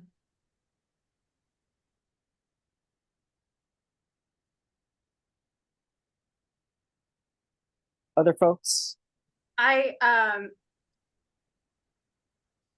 I think it just goes back to Rob's question, right? I think if jurisdictions are having problems, I don't think it's a retreat question either, right? Like a retreat is to really dig into more of those like meaty items. So for me, it would be like, if it's about, we need to add more staff so jurisdictions feel supported, then that's just, I think, an agenda item that we can add in future meetings. But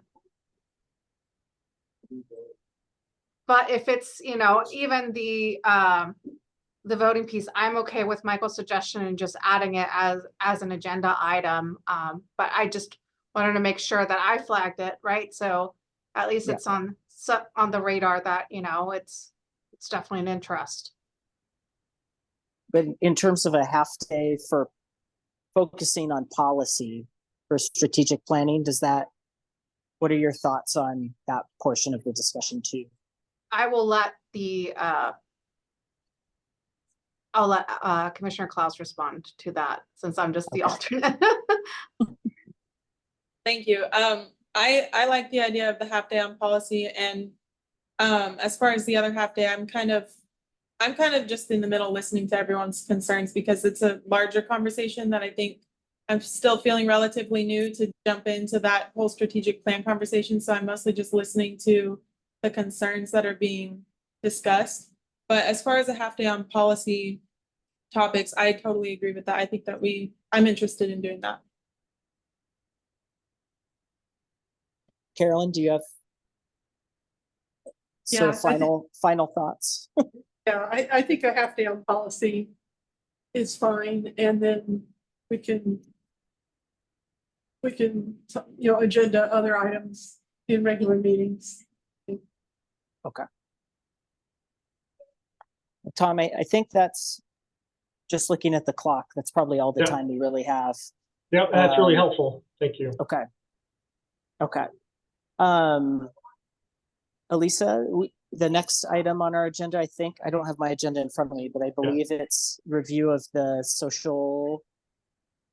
Yeah, would you like to move this to next month? It's part of the communications plan, and it just says to do this review this summer. So I'm happy to move it to next month's agenda if people would like that. Could we do that? Just because we're running really low on time. I would love to do that.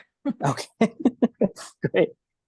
So that brings us to good of the order, which we're now at 6 o'clock. Does anyone have any burning good of the order? I had sort of reserved this space in hopes that we would have a little bit more time to talk a little bit about grants passed and some of the implications that have arisen from that.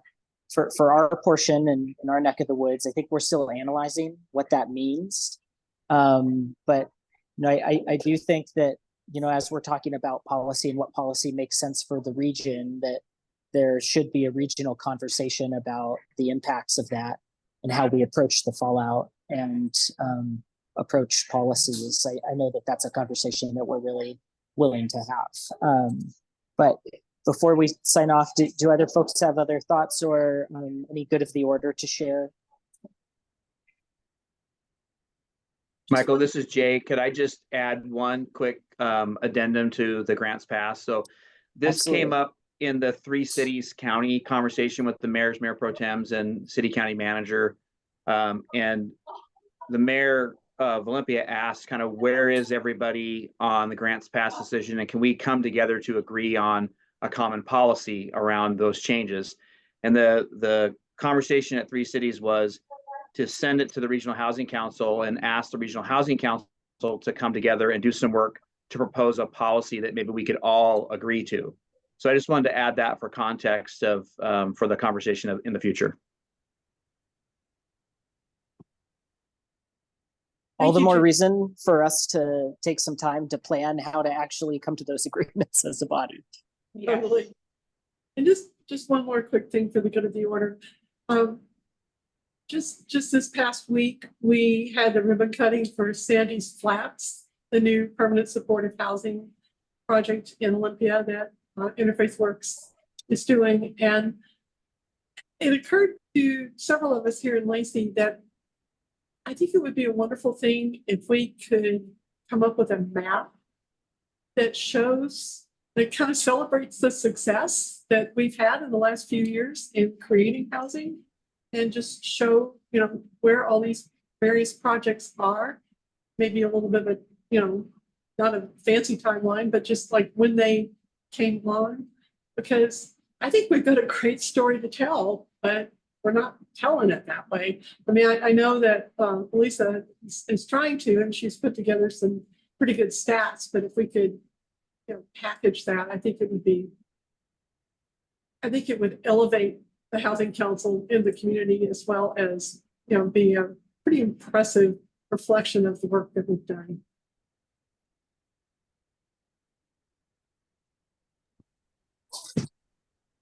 Great. Those are great thoughts. Oh, go ahead. Charles Hauser, I just have I'd like to come back to that conversation because I believe it came up before.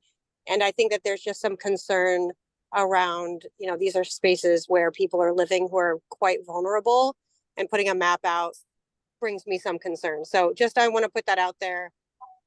I'd love to have some more conversations about it. Ely, I think what Carolyn, correct me if I'm wrong, what I took away from that was more about creating a timeline of accomplishments to celebrate from, not necessarily a map of locations.